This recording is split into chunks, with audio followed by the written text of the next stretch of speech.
The Greek and Roman writers' mythology. Most of the books about the stories of classical mythology depend chiefly upon the Latin poet Ovid, who wrote during the reign of Augustus. Ovid is a compendium of mythology. No ancient writer can compare with him in this respect. He told almost all the stories, and he told them at great length. Occasionally, stories familiar to us through literature and art have come down to us only in its pages. In this book, I have avoided using him as far as possible. Undoubtedly, he was a good poet and a good storyteller, and able to appreciate the myths enough to realize what excellent material they offered him, but he was really farther away from them in his point of view than we are today. They were sheer nonsense to him, he wrote. I prate of ancient poets, monstrous lies, that are seen, are now, are then by human eyes. He says, in effect, to his reader, never mind how silly they are, I will dress them up so prettily for you that you will like them. And so he does, often very prettily indeed. But in his hands the stories which were factual truth and solemn truth to early Greek poets, Hesiod and Pindar, and vehicles of deep religious truth to the Greek tragedians, became idle tales, sometimes witty and diverting, often sentimental, and distressingly rhetorical. The Greek mythologists are not rhetoricians. They are notably free from sentimentality.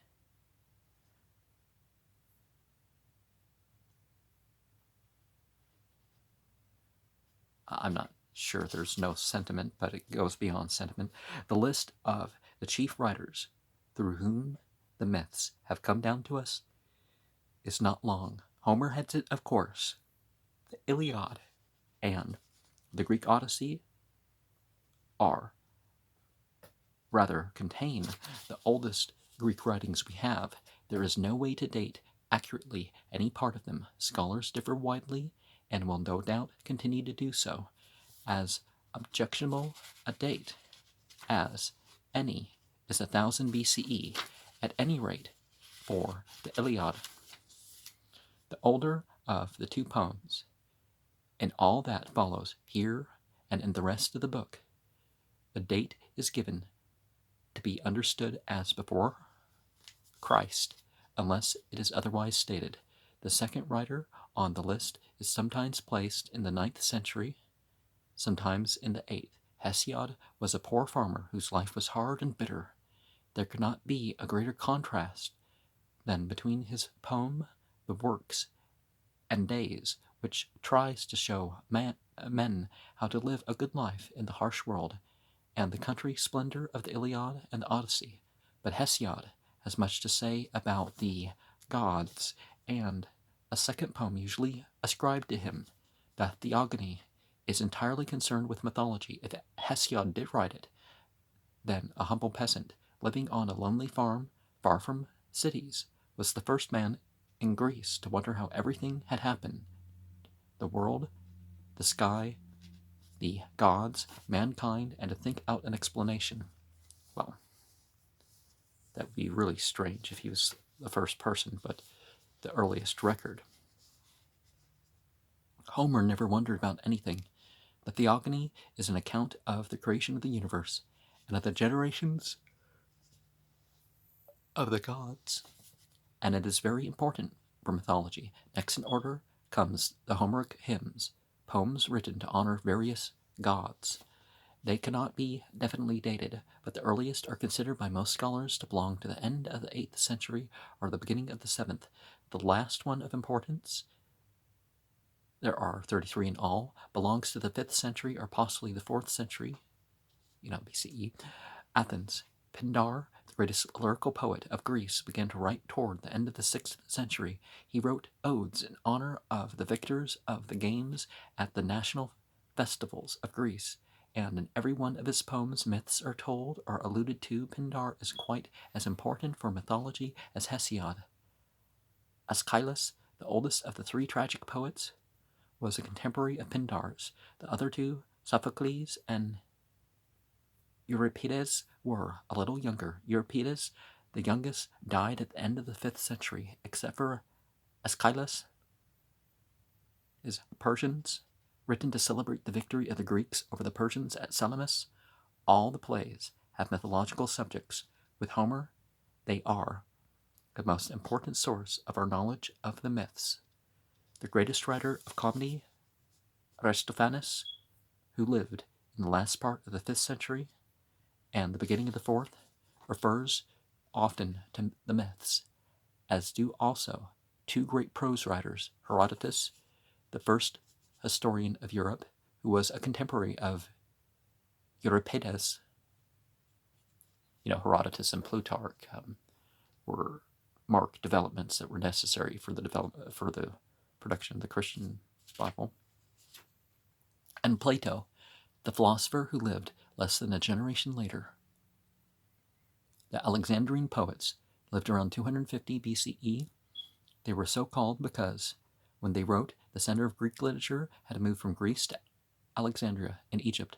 Apollonius of Rhodes told at length the quest of the Golden Fleece, and in connection with the story of a number of other myths, he and 3 other Alexandrians who also wrote about mythology, the pastoral poets, Theocritus, Bion, and Moschus, have lost the simplicity of Hesiod and Pindar's belief in the gods, and are far removed from the depth and gravity of the tragic poet's view